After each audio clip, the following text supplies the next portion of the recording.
बिस्मिल्लाहिर्रहमानिर्रहीम। अस्सलाम वालेकुम नाज़रीन, आप देख रहे हैं खबर घर। मैं हूं सैयद आसिम रज़ा। DGISPR की एक प्रेस कॉन्फ्रेंस तो नहीं बल्कि एक बैनुल अक़वामी चैनल को, जर्मन TV को इंटरव्यू देते हुए उन्होंने बात की अफ़गान हुकूमत के हवाले से और अफ़गानिस्तान के हवाले से जो पाकिस्तान अफ़गानिस्तान पॉलिसी है उसको डिस्कस किया। दहशतगर्दी के वाक़यात में इस्तेमाल होने वाला असला जो अमेरिका छोड़ के गया उस पर उन्होंने बात की। उसके ऊपर उन्होंने जाफ़र एक्सप्रेस का जिक्र किया और दीगर जो वाक़यात हुए मियाँ वाली एयर बेस में, जिस तरह M4 M16 राइफ़ल्स का इस्तेमाल हुआ। 40 लाख से ज़ायद अफ़गान महाजरीन को हमने पनाह दी और 40 साल उनका हमने साथ दिया, उनको अपने पास रखा। अब उनकी वापसी के हवाले से भी वो बात करें कि अगर उनकी इकॉनमी बेहतर है, उनके मसाइल ख़त्म हो गए हैं तो उनको वापस जाना चाहिए। पाकिस्तान में वो क्या कर रहे हैं।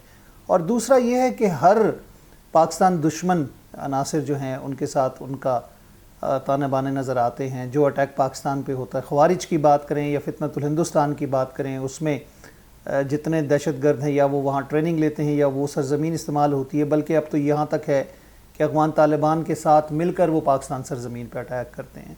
उस पर बड़ा डिटेल उन्होंने इंटरव्यू दिया। और ये जो बात हम देख रहे हैं कि असलहा छोड़ के, जिसके ऊपर ट्रंप साहब ने कहा था कि हम वो वापस लेंगे, बिलियंस ऑफ डॉलर्स का असला है जो कि अफ़गानिस्तान में दुश्मनों को यानी कि दहशतगर्दों के हाथों लगा और उनको बेचा गया या बेचा जा रहा है, उनको दिया जा रहा है। जहाँ पे इंडिया और मोसाद, रॉ और मोसाद की प्रॉक्सीज़ मौजूद हैं, वो उस सरज़मीन को इस्तेमाल करते हुए उस असले को इस्तेमाल करती है।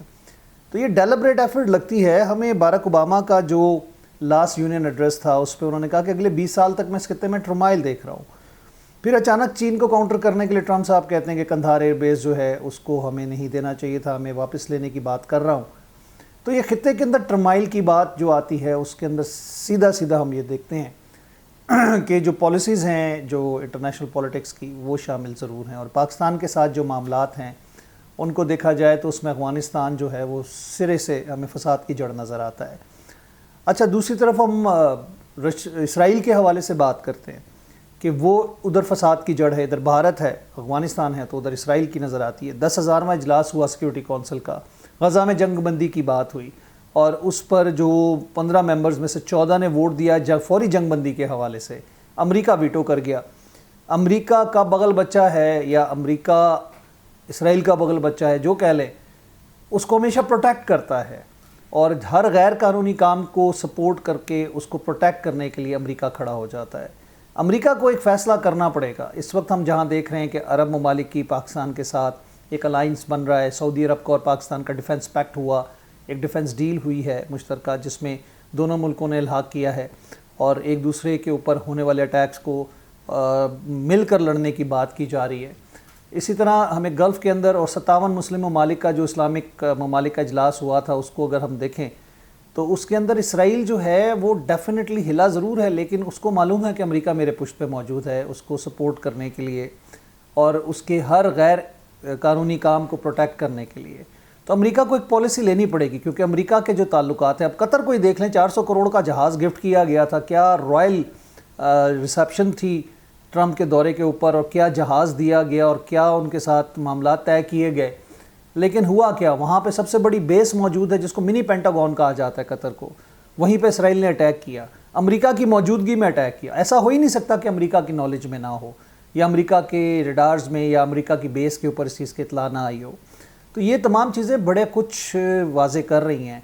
और पाकिस्तान के साथ सऊदीया की डील और कतर के साथ और इस्लामी ममालिक के ताउन के साथ तो एक पूरा इस्लामिक ब्लॉक बनेगा या फिर एक इस्लामिक नेटो के तर्ज की फ़ौज बनेगी। तो इसको अब डेफिनेटली हम देखेंगे कि जहाँ पाकिस्तान और एशिया के हवाले से बात हो रही है वहाँ पे चाइना पाकिस्तान के साथ खड़ा है और उधर रशिया और ईरान की भी हम बात करें तो पाकिस्तान के साथ ताल्लुकात बहुत अच्छे हो रहे हैं। जो चाबहार के ऊपर अब डंट पड़ा है, यानी कि पाबंदियाँ और सैंक्शंस लगने जा रही है, भारत को जो छूट मिली हुई थी उसको भी छूट दी गई थी इसराइल की तरह अमेरिका की तरफ से, वो तो अपने टैरिफ की वजह से अब उसके ऊपर वो छुरियाँ तेज़ करके बैठा है। लेकिन पहले तो मामलात सारे ऐसे ही चल रहे थे और जो सारा कुछ हो रहा था, रॉ इस्तेमाल हो रही थी चाबहार के अंदर, जो ईरान के और इसराइल के अटैक में भी रॉ मोसाद नेटवर्क पकड़ा गया। तो ये तमाम चीज़ें जो हैं वो इशारे करती हैं कि ग्लोबल पॉलिटिक्स में जज्बात या फिर दोस्तियाँ मतलब के लिए होती हैं और उसके अंदर हमेशा एक ही रुख नज़र आता है कि اپنا یا اپنوں کا فائدہ کروانے کی کوشش کی جاتی ہے۔ تو پاکستان کو بھی اب اسی حوالے سے سوچنا ہوگا، اور بلکہ پاکستان کیا تمام امت مسلمہ کو اب اپنے اور اپنے مسلمانوں کے لیے سوچنا ہوگا۔ اور امریکہ کے لیے یہ ایک بہت نازک مرحلہ ہے، کیونکہ اسلامی ممالک کے ساتھ جو اس کے تعاون ہے اور جو اس کی ڈیلیں ہیں، جو اس کی انویسٹمنٹس ہیں، اگر وہ اس لیول تک آ گیا کہ اسرائیل کے ساتھ جو اس کی اس وقت ڈیلنگ ہے یا پھر اس کے ساتھ اس کو پروٹیکشن دے رہا ہے، تو پھر امریکہ کو بھی بہت زیادہ لاس ہوتا نظر آئے گا۔ ادھر بھارت تو ڈوبتا نظر آ رہا ہے ہمیں، اور اس کی اکانومی، اس کی عوام، اس کے لیے ایک برا وقت شروع ہو چکا ہے، اور ٹائم از جسے کہتے ہیں نا رننگ آؤٹ فار انڈیا۔ اور انڈیا کو ابھی تک یہ سمجھ نہیں آئی کہ اسرائیل کے ساتھ اس طرح کھڑا ہونے سے اس کو کتنا نقصان ہو رہا ہے۔ جس طرح امریکہ کے مفادات رشیا کے خلاف اس کا تیل کے استعمال کی بات ہو رہی تھی، اسی طرح اگر ہم دیکھیں تو اسرائیل کے ساتھ کھڑے ہو کے اس کو کتنا نقصان ہو رہا ہے۔ آج کے پروگرام میں اتنا ہی، میں چاہوں گا آپ سے اجازت، اللہ نے کے بان۔